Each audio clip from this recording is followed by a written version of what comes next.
All right, today we're going to put your marine animal onto this composition that we've made. So last week we cut out our submarine and our light, we put it in our black background. So your marine animal is the one you're doing for your book in class, so your marine research. I'm going to draw a jellyfish. You need to draw what you are researching. So if it's a turtle or a shark, that's what you'll draw. But what you're going to do is you're going to draw your marine animal partially in the light and partially on the black paper.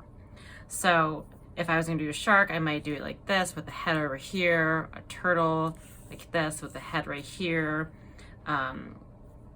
Basically, you probably want your head to be in the light and the rest of the body can either be off the page or kind of off to the side. So if I'm going to do a jellyfish,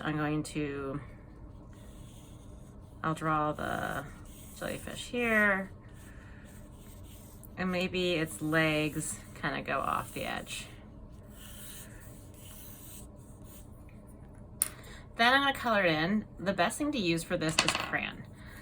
Because crayon sits on top of the paper, you can, as you're drawing on the white part, also draw onto the black.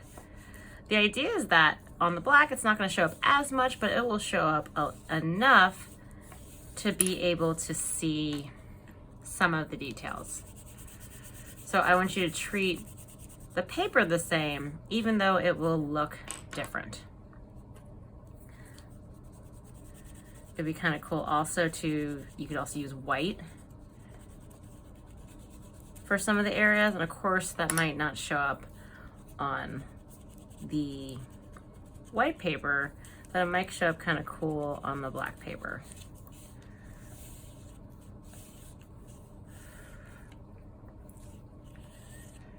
So if you're doing a polar bear, you can use a white crayon to color it in, or the belly of a shark, you might have it be white too. So let me do like a little shark here to kind of show you what I mean. And you're going to be using the how to draw videos to draw it onto your composition.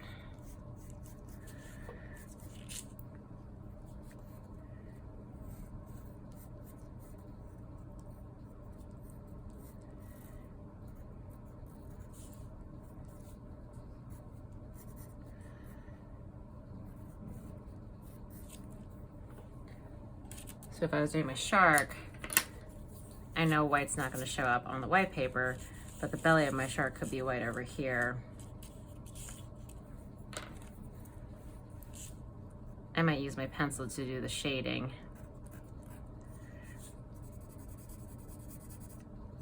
And I might even use like a Sharpie for this part to do like the eye and the gills there, just to make it pop out.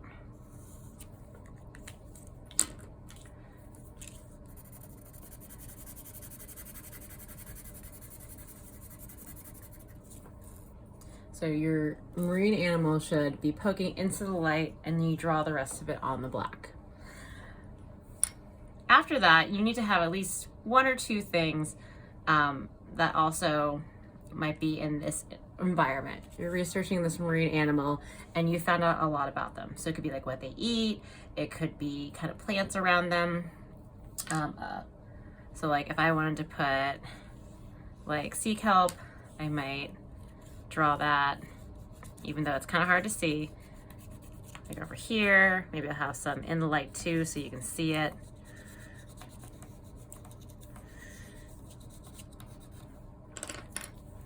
But if it was actually dark in the ocean, you might see like little shadows, kind of like you see here, but not actually see it very clearly.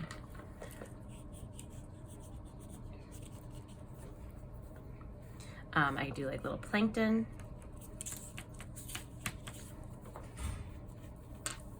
If you're doing a polar bear and you really want some like white ice and you don't have a crayon, let me get a piece of paper here.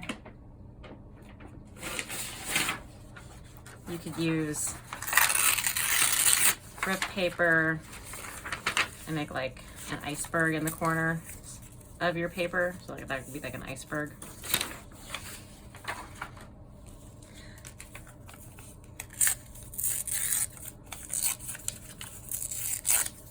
This is like my fictional ocean where there's kelp and icebergs. But yeah, that could be like an iceberg at the surface that the submarine is diving under.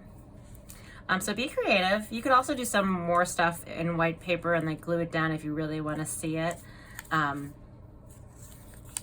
I would try to stick to drawing your main animal in the light and then having other things outside the light that are pretty dark, but then you could highlight them with white or even pencil. Like I could draw a turtle in this environment, and then I could use pencil to kind of make it pop out since pencil is shiny. Like that. So looking forward to seeing what you come up with. Let me know if you have any questions about that. But the main thing is highlighting your marine animal and then adding some things to the background and around it and around the submarine.